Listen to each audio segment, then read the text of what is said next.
জামাত ইসলামদের খুব বন্ধু সংগঠনেরা, মানে ধর্মভিত্তিক একই উগ্রতা এই দুইটি সংগঠন পোষণ করে।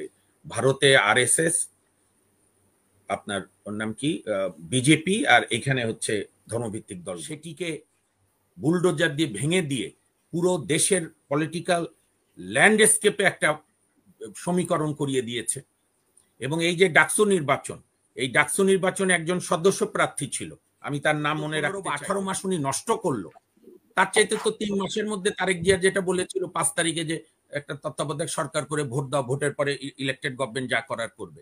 তো এতদিনে তো ইলেক্টেড গভর্নমেন্ট যদি জনগণের দাবি না মানতো, আমরা রাজপথে জুলাই মাসে 2023 সালে জুন মাসে ব্যারিস্টার শেখ ফজলুল তাপসের বিরুদ্ধে মামলার আইনজীবী ছিলাম আমি, আর ওই তাপসের বিরুদ্ধে মামলার বাদী ছিলেন আমাদের এসসিবিএ সংবিধান সভান কমিটি, যেটার অন্যতম উপদেষ্টা ব্যারিস্টার সারোয়ার হোসেন আশরাফ সাহেব, অন্যতম সম্পাদক মন্ডলীর সদস্য। তো সেই শাহ আহমেদ বাদল তাপসের বিরুদ্ধে 23 সালের জুন মাসে মামলা ফাইল করেছিল। এটা কত বড় ঝুঁকির কাজ, কত বড় দেশপ্রেমিকের কাজ, এটা সবাই বোঝে। তো যাই হোক, আমাদের কারো কাছ থেকে মানে এখন তো অনেক অনেক সার্টিফিকেট গিভিং এজেন্সি বেরিয়েছে, অনেক মঞ্চ হয়েছে, কত মঞ্চ, কারো কোনো মানে মঞ্চের অভাব নাই, জুলাই স্মৃতি সংগঠনের অভাব নাই। আমি যে কথাটা বলতে চাই সেটা হচ্ছে যে, যেটা ইউনুস সাহেব একটা গুড, মানে গুড কি বলবো, গুড অর্গানাইজার বা গুড শোম্যান হিসেবে জুলাইকে প্রেজেন্ট করতে গিয়ে উনি যে অতিরিক্ত বাড়াবাড়ি করেছেন, যার রেজাল্ট উনি নিজে আজকে ভোগ করছেন, কোনো কিছুই তার কন্ট্রোলে নেই। আপনি ভাবুন 1971 সালের 25শে মার্চ রাত্রে, যখন পাক হানাদার বাহিনী রাত 10:31 এবং এটা পাকিস্তানি জেনারেল সিদ্দিক সালিকের বইতেই আছে, উইটনেস টু সারেন্ডারে, যে রাত 10:20 রাও ফরমান আলীকে খাদিম হোসেন রাজা ফোন দিচ্ছে, রাও টু নাইট ইজ নাইট, এবং তারপর 10:31 বর্বর পাকিস্তানি বাহিনী পৃথিবীর ইতিহাসে জঘন্য গণহত্যায় মেতে উঠল। এবং তার আগে ইয়াহিয়া খান একটা ভাষণ দিল, ভাষণ দিয়ে সে ইসলামাবাদ চলে গেলেন। জুলফিকার আলী ভুট্টো একদিন থেকে পরের দিন বলল পাকিস্তান ইজ সেফড, চলে গেল, যার রেজাল্ট ভুট্টো পরে পেয়েছে।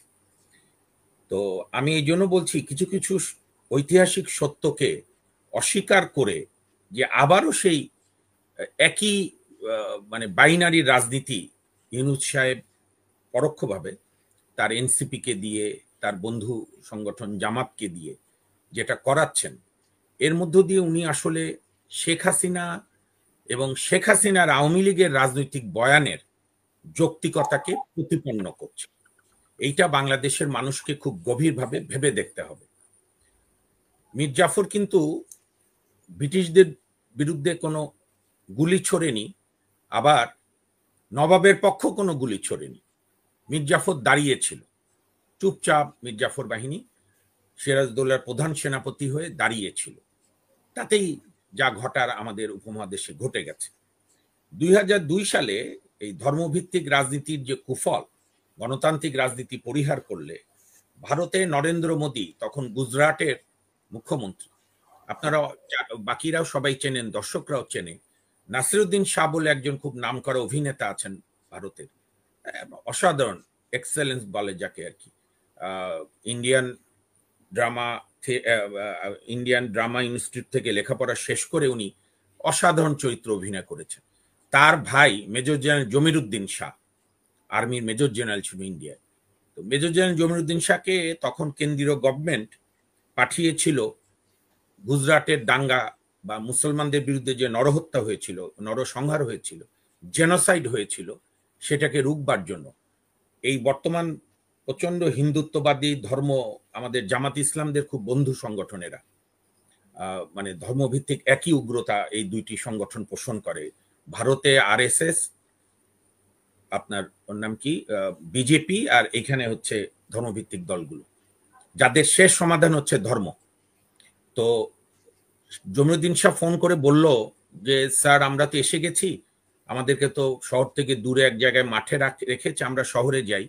তো বললো না না, আপনি কষ্ট করার দরকার নেই, ওখানে পর্যাপ্ত আমি সাহায্য সহযোগিতা করছি খাবার দাবারের, ওরকম হলে আমি আসতে বলবো। এটা খুব প্রাসঙ্গিক, এই জন্য আমি বলছি।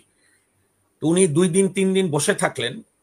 আহমেদাবাদ শহর থেকে 20 কিলোমিটার দূরে গণহত্যা চলল, এবং একটা বিখ্যাত গণহত্যা আছে। কংগ্রেসের সাবেক এমপি এহসান জাফরি, সে নিজে জীবন দিয়ে 300 লোককে বাঁচানোর চেষ্টা করেছিল। 300 জনই ঘটনাক্রমে মুসলমান ধর্মের, এবং সেই 300 জনকে গলা কেটে, এবং এহসান জাফরির ওয়াইফ মিসেস জাফরি, তিনি এখনো লড়াই চালিয়ে যাচ্ছে মোদির গণহত্যার বিরুদ্ধে। মোদি আহমেদাবাদ পুলিশ কমিশনারকে বলেছিল, বজরং দল, আরএসএস, হিন্দু মহাসভা যা করতে চায়, লেট দেম ডু। ঠিক যেরকম খন্দকার মুস্তাক জেলারকে বলেছিল 2রা নভেম্বর রাতে, যে ফারুকরা গিয়েছে, যা করতে চায় করতে দাও। যে কারণে আমাদের মুক্তিযুদ্ধের সফল প্রধানমন্ত্রী, বঙ্গবন্ধুর অনুপস্থিতিতে যিনি মুজিবনগর সরকারের নেতৃত্ব দিয়ে দেশকে স্বাধীনতার নেতৃত্ব দিয়েছেন, এবং আমাদের বিএনপির সাবেক বারংবার দায়িত্বপ্রাপ্ত অর্থমন্ত্রী সাইফুর রহমান বলেছে যে বাংলাদেশে একজনই ভালো রাজনৈতিক বাজেট দিয়েছিল যুদ্ধবিধ্বস্ত দেশে, এবং বিএনপির বেগম জিয়ার সময় মন্ত্রী থাকা অবস্থায় সাইফুর রহমান বলেছিল তাজউদ্দিন সাহেবের কথা। সত্যি তাজউদ্দিন মিশর 4 নেতাকে হত্যা করল। এইখানে কেন এরা, আমি বলছি, শেখ হাসিনার কি মেইন কথা ছিল মানুষকে মিসলিড করা, যে আমি না থাকলে এখানে মুক্তিযুদ্ধের কোনো আলাপ করা যাবে না, আমি না থাকলে বঙ্গবন্ধুকে প্রতিনিয়ত অপমান করা হবে, বঙ্গবন্ধুর নাম মুছে দেওয়ার চেষ্টা হবে, মুক্তিযুদ্ধের মহানায়কদেরকে মুছে দেওয়ার চেষ্টা হবে। ঠিক এক্স্যাক্টলি ডক্টর মোহাম্মদ ইউনূস দায়িত্ব গ্রহণের পর থেকে তার যে আশীর্বাদ পুষ্ট এনসিপি হলো, সে তো কয়েকবার বলেই বসলো ছাত্ররা দল করুক, আমি ওদের সাফল্য চাই। তার প্রেস সেক্রেটারি কি যেন একটা টাইটেল আছে, না বলি, সে তো নাহিদকে বিদায়ের সময় বলল ভাবি প্রধানমন্ত্রী। তো যাই হোক, স্বপ্ন দেখতেই পারে সবাই, গণতান্ত্রিক অধিকার।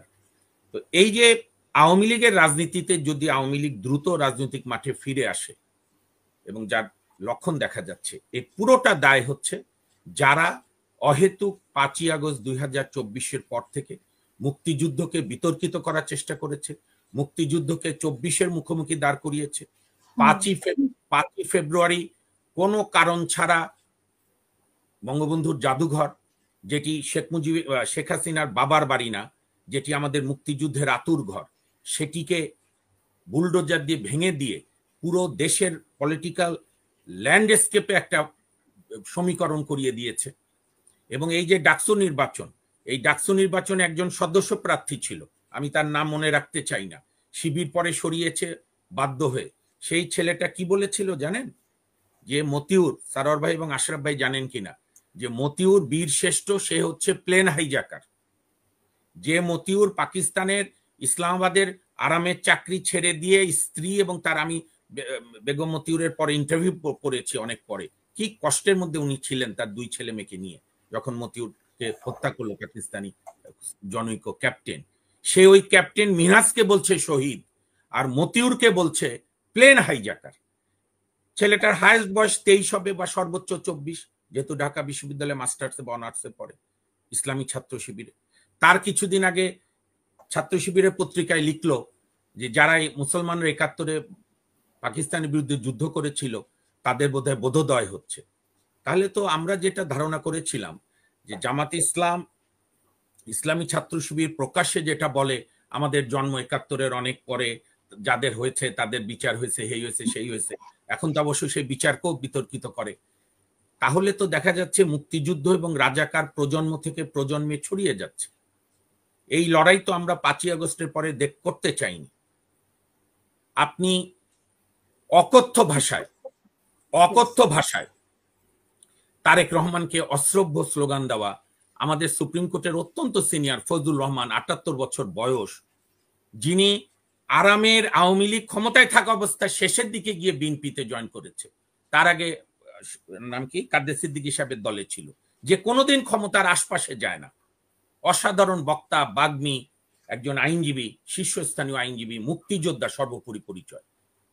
তাকে, যে বাচ্চা মেয়েটা, আমার মেয়েটার জন্য মায়া লাগে, কারা তাকে প্রলোভন দিয়ে, কি অশ্রাব্য ভাষায় স্লোগান দিয়ে ফজলু ভাইয়ের এই সেগুনবাগিচা বাসার সামনে, দুদক অফিসের সামনে, আজকে সেই মেয়েটি এবং তার কয়েক বন্ধু মিলে চাঁদা তুলতে গিয়ে গ্রেপ্তার হয়েছে।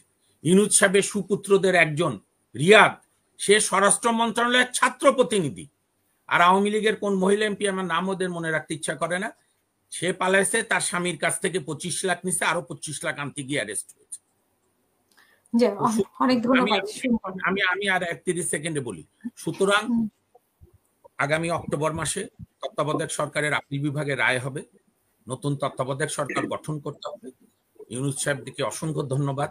ওই যে একটা বিখ্যাত কবিতা আছে যে তুমি এসে আমাকে বললে তুমি দারিদ্র সীমা অনেক নিচে বাস করো, প্রভু ধন্যবাদ তুমি যে আমাকে স্বীকার করেছো। ইউনূস সাহেবকে বলি অনেক ধন্যবাদ, আপনি 14 মাসে আর যাই হোক বাংলাদেশকে পুরো পাকিস্তান ঘোষণা করেননি, অসংখ্য ধন্যবাদ আপনাকে। আপনি বাংলাদেশকে একটি উগ্রবাদী রাষ্ট্রে পরিণত করেননি, অসংখ্য ধন্যবাদ। আপনি বাংলাদেশের মুক্তিযুদ্ধের সমস্ত বীরদের যে কবর তুলে দেননি, অসংখ্য ধন্যবাদ। আমাদের এখন একটাই কথা, নতুন তত্ত্বাবধায়ক সরকার করতে হবে, 3 মাসের মধ্যে নির্বাচন। আমি সারোয়ার ভাইয়ের সঙ্গে অসহায়ের মতো আত্মসমর্পণ করে বলি, এখন যে অবস্থা, এখন নির্বাচনের মাধ্যমে যে দল ক্ষমতায় আসবে বা যে জোট, তাদের কাছে প্রত্যাশা তারা যদি এই রাষ্ট্র মেরামত না করে তাহলে তাদের সঙ্গে জনগণ বুঝবে। এবং আমি ব্যারিস্টার সারোয়ার হোসেন এবং ব্যারিস্টার সারোয়ার হোসেন সাহেব এবং ব্যারিস্টার আশরাফুল ইসলাম সাহেবকে বলবো, এখন তো মনে হয় সারোয়ার ভাই আমরা তিনজনই কিন্তু সোচ্চার ছিলাম যে না আগে সংস্কার। এখন ইউনূস সাহেবদের ব্যর্থতা দেখে মনে হচ্ছে এই যে 14, 15 বা 18 মাস উনি নষ্ট করলো, তার চাইতে তো 3 মাসের মধ্যে তারেক জিয়া যেটা বলেছিল 5 তারিখে যে একটা তত্ত্বাবধায়ক সরকার করে ভোট দাও, ভোটের পরে ইলেক্টেড গভর্নমেন্ট যা করার করবে। তো এতদিনে তো ইলেক্টেড গভর্নমেন্ট যদি জনগণের দাবি না মানতো আমরা রাজপথে আন্দোলন করতাম। এই যে 13 মাস বা আরো 4-5 মাস উনি নষ্ট করবে বা 1-2 মাস, এর জবাব তো একদিন তাকে দিতে হবে। সংস্কার তো মিনিমাম রাষ্ট্র গভর্নই উনি করতে পারেননি। উনি স্বপ্নের ফেরিওয়ালা, এরকম স্বপ্ন। গ্রামীণ ফোনে জানেন গ্রামীণ ব্যাংকে লোন নেওয়ার সময় সবাইকে গান গাইতে হয়, উনি মনে করছে এটা গ্রামীণ ব্যাংক। এটা গ্রামীণ ব্যাংক না, it is a state affair. Sarwar ভাই প্রথম থেকেই উদ্যোগ নিয়েছিল যে ঠিক আছে যাদের অ্যাডভাইজার বানিয়েছেন আপনার পছন্দের, ওই যে আসিফ নজরুলকে উনি গত 8-9 বছর ধরে যে বিদেশে যেখানেই সেমিনার হয়েছে, কারণ আমাদের বারের একজন সিনিয়র আইনজীবী সারোয়ার ভাই আশরাফ ভাই দুজনই চেনে, ব্যারিস্টার রোকন সাহেবকে সে দাওয়াত দিয়ে নিত, তার কিছু চুজি লোক ছিল, ওই লোকগুলোকেই সে এখানে উপদেষ্টা বানিয়েছে। তবু সারোয়ার ভাই আমরা উদ্যোগ নিয়েছিলাম যে যেটাই হয়েছে সরকারটাকে সফল করি, সো আপনি আরো কিছু যোগ্য লোকদের নেন। তো উনি তো ওই পথে হাঁটলেন না, কাজেই এখন ওনার পক্ষে নির্বাচন করা খুব কঠিন হবে আমার মনে হয়। আর বাংলাদেশেও এখন বাস্তবতা যে নির্বাচন ছাড়া উপায় নাই, নির্বাচিত প্রতিনিধি যদি জনগণের দাবি না মানে তখন জনগণ আবার রাজপথে নামবে। আর আমি শেষ করে দেই, নেপালের জেনজি এবং নেপালের সুশীলা কার্কি, যদি নাম ভুল না বলে থাকি, সুশীলা কার্কি, হ্যাঁ, তার কাছে আমাদের ছেলে মেয়েরা, আমাদের ইউনূস সাহেব একেবারে বলে না, ইংলিশে একটা কথা বলি আমরা আইনে অনেক সময় ব্যাখ্যা দিয়ে, আমার কলিগরাও বলবে যে this point has brushed aside the allegation of other side, মানে বাতিল করে দিয়েছে। ইউনূস সাহেব এবং তার যারা নিয়োগকর্তাদের কর্মকাণ্ড আর নেপালের জেনজিদের কর্মকাণ্ড, জেনজিরা গতকাল নেপালে ক্ষমা চেয়েছে যে আমাদের আন্দোলনে যারা ক্ষতিগ্রস্ত হয়েছেন ক্ষমা চাই। সুশীলা কার্কি বলেছেন যে কিন্তু ওরা তো গত রাতে আবার আন্দোলন করেছে, তিনটে উপদেষ্টা মন্ত্রী নিয়ে, সেটা করুক, কিন্তু সুশীলা কার্কি বলেছে সহিংসতার নামে এটা অপরাধ হয়েছে, ইটস এ ক্রাইম। এবং আমি মনে করি সারোয়ার ভাই এবং আশরাফ সাহেবের মতো আমিও লজ্জিত, আমাদের এখানে কোনো সাবেক প্রধান বিচারপতি পেলাম না যারা সুশীলা কার্কির অর্ধেক যোগ্যতা রাখে। বিচার বিভাগ কত করুণ অবস্থায়, এটি তার প্রমাণ। কাজী নেপালের সুশীলা কার্কিকে দেখে ইউনূস সাহেব নিশ্চয়ই সম্মানিত মানুষ, উনি খুবই শার্প লোক, নিশ্চয়ই লজ্জায় তিনি রাত্রে বোধহয় ঠিক মতো ঘুমোতে পারছেন।